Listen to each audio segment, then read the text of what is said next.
Empanada au chorizo, vous croyez que j'ai pas goûté ça?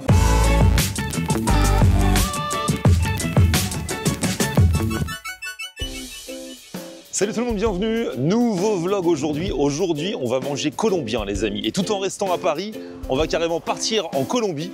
C'est mon cousin et sa femme qui m'ont recommandé une adresse, une double adresse, restaurant et épicerie colombienne. Il paraît que le gars qui a créé ça a une histoire de fou, il va nous la raconter. Venez avec moi. Allez, on y est. Bonjour, bonjour. Comment tu vas? Ah, ça fait plaisir. Toi, ton prénom c'est Juan, enchanté. Et toi, Juan, alors tu es d'origine colombienne. Oui. Ça fait combien de temps que tu es en France? Ça fait déjà quoi, 8 ans? Déjà, tu as une épicerie ici, épicerie colombienne. Ici, c'est l'épicerie dans le quartier.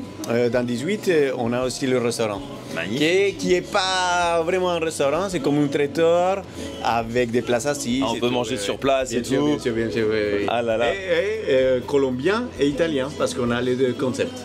Oui. Ah ouais? Et la Sicile. Ok, la d'accord. Sicile, parce que mon associé, c'est une histoire d'associé. Mon associé, il produit d'huile d'olive en Sicile. Alors toi, ta spécialité de base, c'est le chorizo. Exactement. Toi, parce que t'es sur les réseaux sociaux aussi. Exactement, je m'appelle El Man de los Chorizos. El Man de los Chorizos. L'homme du chorizo. J'adore la prononciation en français. Oui, je me suis fait connaître pour mon produit, le chorizo. Parce que oui, je commençais comme ça, je faisais des saucisses chez moi et je vendais ça sur Paris, quoi, à vélo. À vélo? C'est-à-dire que tu fabriquais le chorizo toi-même ou tu le commandais? Tu fabriquais le chorizo? Ah non, bien sûr. Et tu le vendais à vélo? Je fabriquais les chorizos chez moi. Ouais. Et après, j'allais partout à Paris à vélo pour le livrer. J'ai un pote à moi qui s'appelle Ludo la Pomme, qu'on voit dans les vidéos souvent. Oui. Il est fan de chorizo. Ah, et ce matin, j'ai vu qu'il te suit. C'est pas quelqu'un qui a écrit un livre? Ah non, il n'a pas écrit de livre. Ah, ok. Non, tu le connais pas. C'est un pote à moi, mais il adore le chorizo. Ah, et donc, c'est pas étonnant, tu vois. Il te suit, il a la rêve. Parce que mais il faut dire, Florian, de toute façon, que c'est pas un chorizo espagnol séché.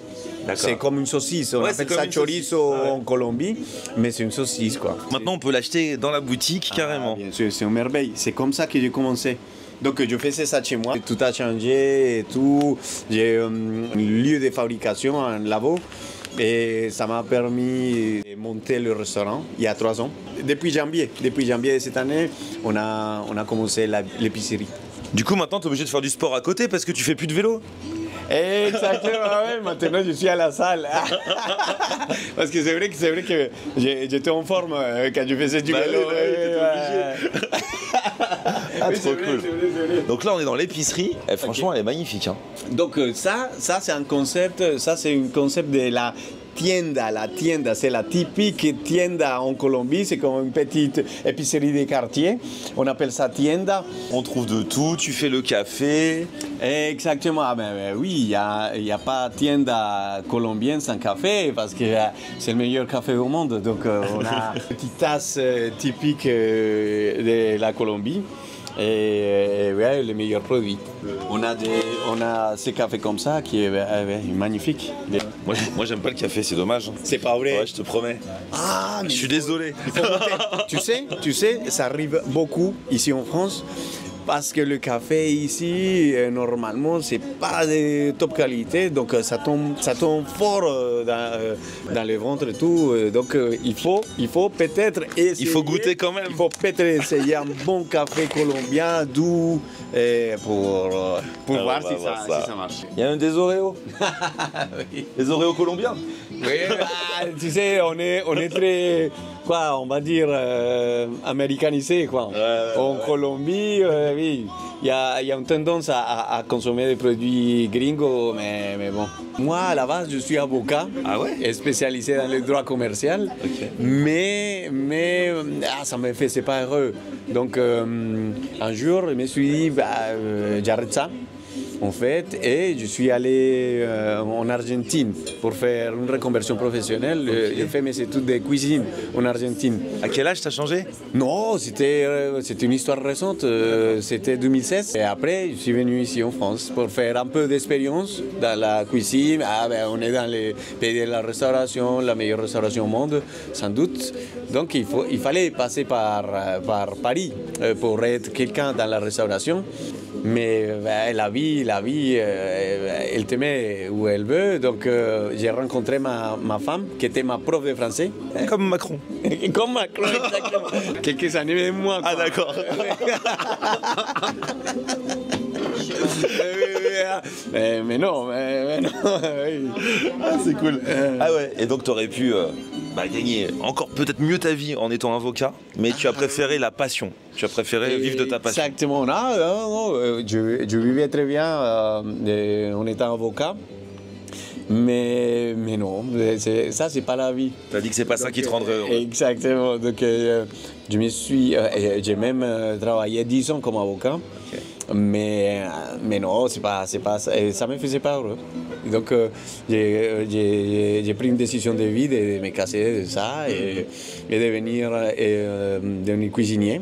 Après, ma vie a tourné un peu. Maintenant, j'adore, j'ai découvert que ça c'est très sympa dans la vie, découvrir ce qu'on aime. Donc maintenant, je peux dire que j'aime l'alimentaire, l'industrie, l'alimentaire. Tu étais avocat en droit commercial, donc ça doit te servir aussi puisque tu es commerçant. Exactement. Et ça m'a aidé beaucoup. Maintenant, j'exerce tout ça. Merci mille fois à la France pour toutes les opportunités qu'ils m'ont données et à tous les Colombiens qui vivent ici. Et la France te remercie pour ton chorizo. Et ça, depuis tout à l'heure, je vois les gens entrent, ça parle en espagnol. On a vraiment l'impression de ne plus être à Paris. Un jour, il y a une fille qui est rentrée. Elle s'est mise à pleurer. Elle disait ouais, je suis en Colombie, je me sens plus. Ouais. Oui. C'est beau. C'est impressionnant. Ah ouais, t'as tout fait, la musique, la décoration, les produits. Ici et dans nos restaurants, vous allez sentir ça. Et tout le monde nous le partage. C'est comme aller en Colombie. Là, du coup, on va marcher la petite dizaine de minutes. Oui. Et puis, on va aller voir le resto. Ah, bien sûr, ok.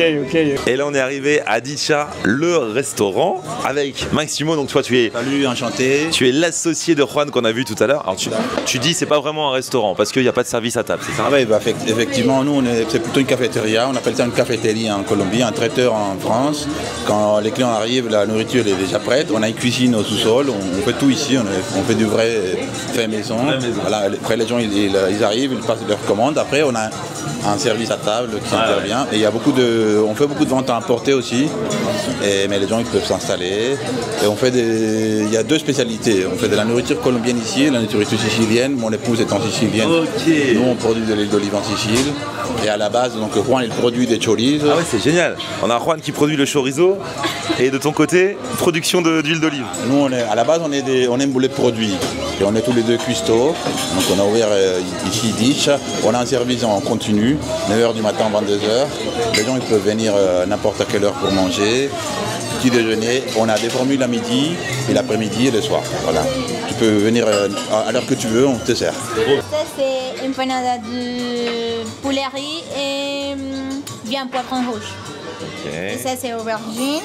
Et ça c'est la typique à nous, colombienne. Poulet et viande pomme de terre, pardon. Ok. Tomate sec et salade. Empanada chorizo magnifique. Et ça c'est pan de uno. C'est de manioc. Ah d'accord, ok, super. Ça c'est quoi? Arepa de choclo. Ça c'est un type de maïs plus sucré. D'accord, ok. On l'appelle choclo. Ok. C'est les tamates. Ah oui. Ça c'est la pâte de maïs avec viande de porc, poulet, petits pois et carottes. Regardez le beau plat là, riz, haricots. Et franchement, là on est en train de nous servir des mets. Ça fait une table magnifique là, comme on les aime. Et il y a mon cousin Joris qui m'a rejoint. Tadam! Et du coup, c'est toi qui me fais découvrir cet endroit. Exactement, très très belle adresse tenue par quelqu'un qui habite en fait à côté de chez nous. Et on se régale, c'est beau, c'est coloré, c'est bon. Pourquoi mon cousin s'est-il mis d'un coup à s'intéresser à la cuisine colombienne? C'est parce qu'il s'est d'abord intéressé à une colombienne. Exactement, ma femme est colombienne et donc du coup elle m'a fait découvrir la nourriture colombienne et c'est un délice, voilà, tout simplement. Elisabeth, ça va? Bon bah du coup si on sèche tu pourras tout nous expliquer. Hein. Ah, tout à fait, c'est ça. Alors on va se partager un peu tout, ça c'est quoi? Ça, c'est un arepa de maïs blanc. C'est très typique en Colombie. Ah là, il y a bien le fromage comme il faut. Hein. C'est vrai que ça tient encore. Hein. Alors ce petit riz. Eh, empanada au chorizo, vous croyez que j'ai pas goûté ça? Et ça va pas rigoler au niveau du chorizo. La pâte de l'empanada géniale, moi je suis un fou de l'empanadas, mais là, le chorizo dedans, c'est vraiment du chorizo de compétition les amis.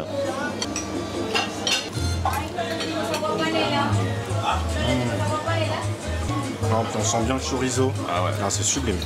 Tu te régales?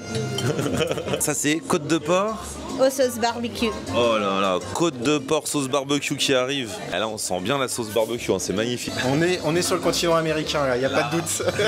Alors le porc barbecue là, ça va donner quoi? Avec la sauce barbecue là, ils ont pas lésiné hein, sur la sauce barbecue. La sauce barbecue là, incroyable. Ah, c'est quelque chose. La guapanela. Ah, merci beaucoup. Jus de canne à sucre. C'est ça ton péché mignon? Ça c'est buñuelos. Et ça, c'est à base de la fécule de maïs, maïzena, avec fromage qu'on a en Colombie, c'est plutôt salé. C'est un vrai câlin en bouche en fait. Ça se mange tout seul en fait, c'est ça le problème. Et là dans cette empanadas là, c'est quoi? Poulet et riz? C'est ça. Ah ouais. Joris, tu me déballes le cadeau? Ah mais c'est bien fermé en fait. Ah ouais. Comme t'as bien dépioté ça, à toi l'honneur. Hein. Alors. Ah, c'est vrai qu'il y a plein de saveurs là-dedans. Super bon. Explosion de saveurs. Ouais.